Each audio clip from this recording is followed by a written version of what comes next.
Hello everyone, this is Oregon Moto John. We're going to do a helmet install of Sena 30K/50S headset with the mesh network. This is probably the 10th helmet I've done, so hopefully I can get you all through this in a way that makes sense. The main reason I'm doing the video is when you first open the box, this is all the stuff that's going to be in there. You've got your boom. I like the hard boom because you can just twist it to where it's going to be on the helmet and get it up in here. Makes it easy to get the mouthpiece where you need it to. But it's a bit overwhelming because you got the earpieces. You've got spare microphone boom foam pieces, which will go on here.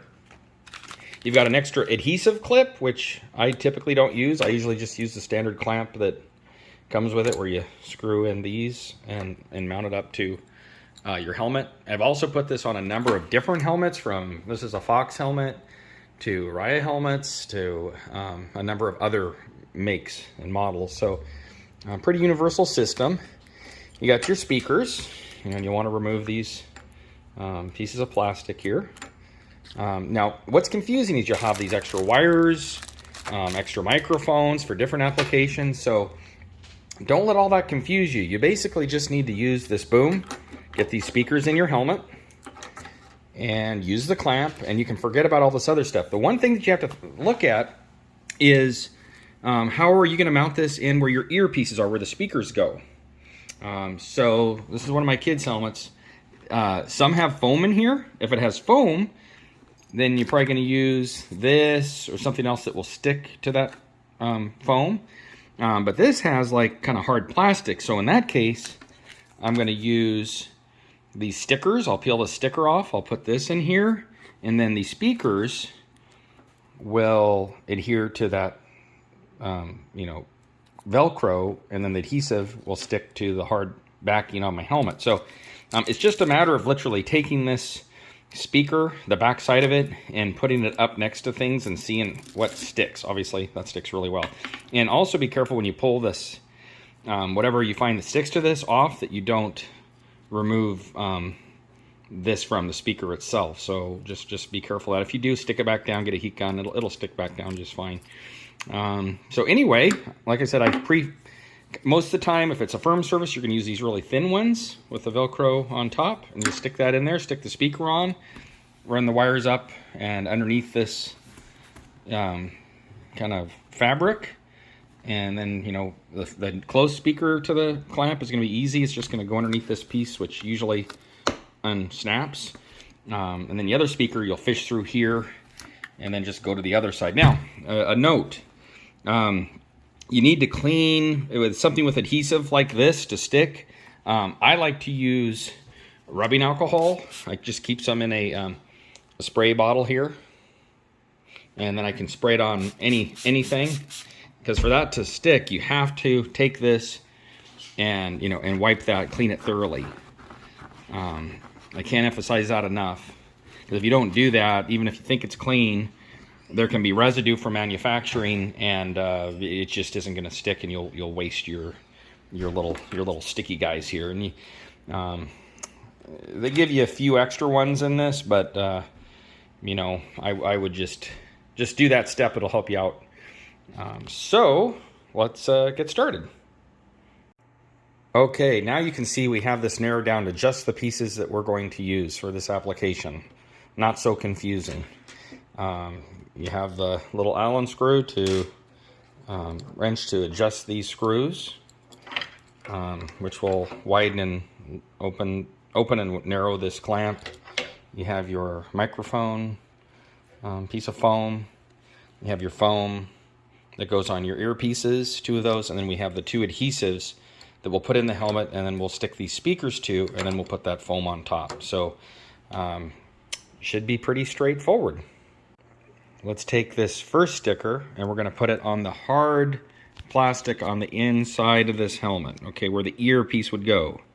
Okay, so we're just going to put that right in here, push it down, and then we're going to do the same for the other side. So you can see I put that piece down. Sometimes you have to lift up and kind of position in there, finagle it around to get it on something solid, and then just push it down.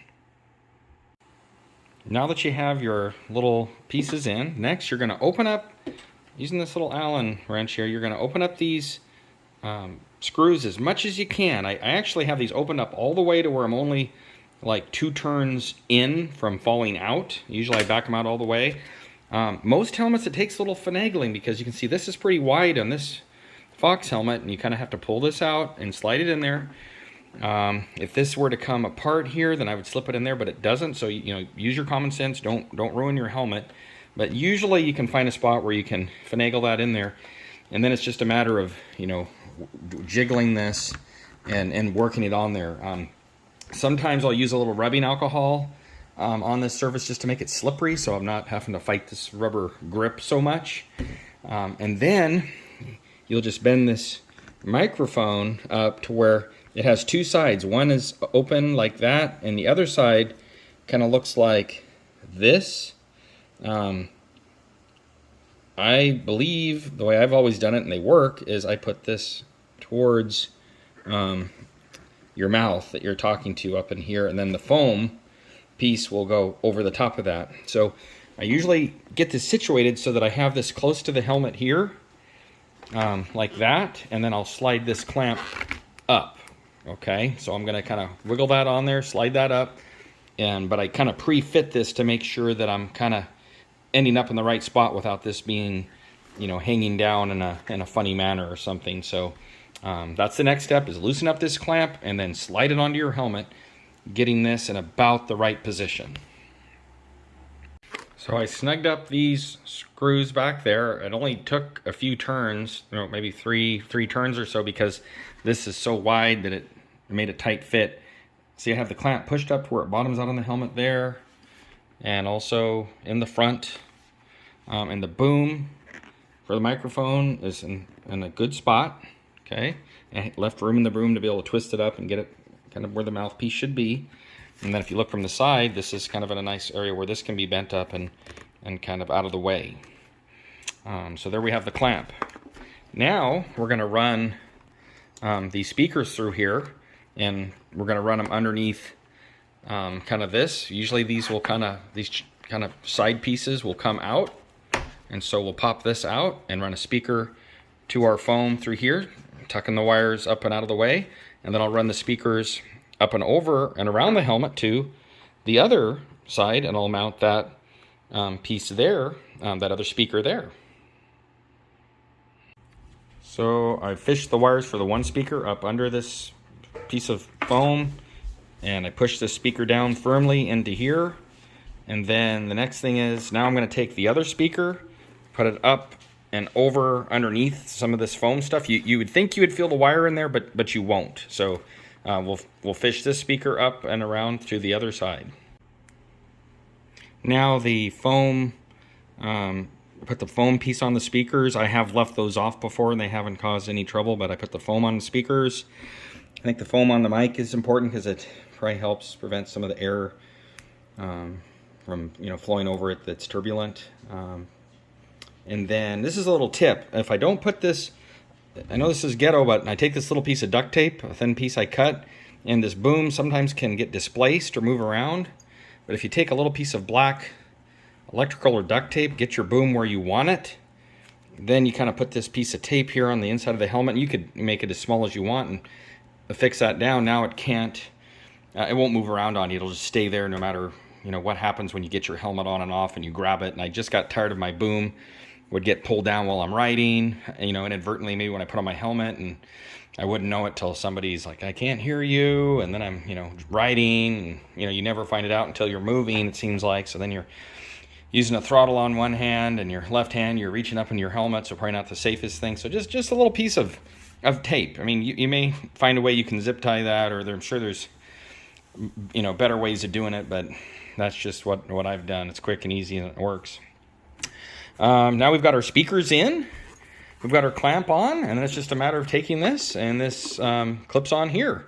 And the cool part is, I just found out that the 30S and the 30K and the 50S take the same helmet clamp. So I actually have a 50K coming, or excuse me, 50S coming, and I'm gonna clamp it on here. I just happen to have an extra clamp around, but I wanted to show you how that worked with this one, with the 30S, or excuse me, 30K. So that's how it works. Pretty simple, just a matter of getting the right boom set up. I prefer the hard boom, but you may have, on your helmet, you may have a different idea of what you like. Putting the speakers in, routing the wires, like I said, clamp on, and depending on the shape of the helmet, you may need to use the adhesive one, but I've never had to use it. I've used a variety of helmets, and now you're ready to, talk and communicate, and these are really helpful. So there you have it. If you like this video, please like and subscribe, and I hope you found this helpful. All right, have a great day. Bye-bye. One final word is having an intercom is super helpful. I believe it makes it more enjoyable because you can talk to your friends and family when you're riding. It also helps if someone gets lost. I've had it where somebody took a wrong turn, and I was able to figure that out sooner rather than later because they were following. It also helps you call out, obstacles if there's, roots, rocks, ruts in the road. If there's another vehicle coming, I mean, there's just so many applications for an intercom, just for pure enjoyment, but also safety. So I got them a few years back just because my kids were younger and we were learning to ride. But man, I can't hardly stand riding without them now. It just is so much fun to listen to other people and communicate while you're riding. All right, well, thanks for tuning in. Like and subscribe if you like this video. Appreciate it. Take care. Bye-bye. Just some finishing touches on the Sena installation for the 50S or the 30K. The process would be the same, just different software.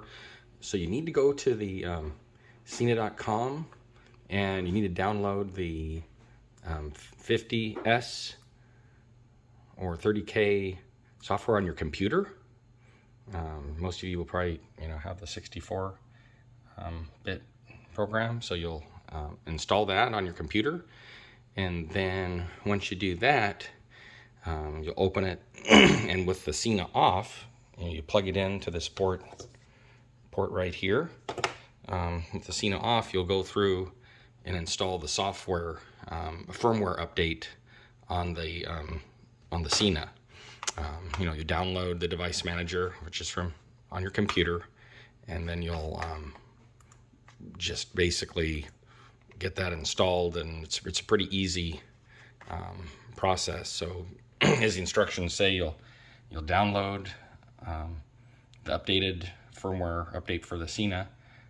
You'll update it through the device manager on your computer, and the next thing is you'll install the app right here, the 50 utility app on your phone, and then you'll go through pairing that to your phone. And I would just go with the default settings unless you have some special needs. So just wanted to make you aware of that. And then when you pair this to your phone, the Sena to your phone, it's off when you update it to the computer, but you'll actually turn it on by pushing this middle button and this button back here, turn it on. Once it's on, you'll press and hold this for around 5 seconds to get it into pairing mode with your phone, and you'll pair that, and then your firmware will be updated, and you'll be good to go. All right, so good luck.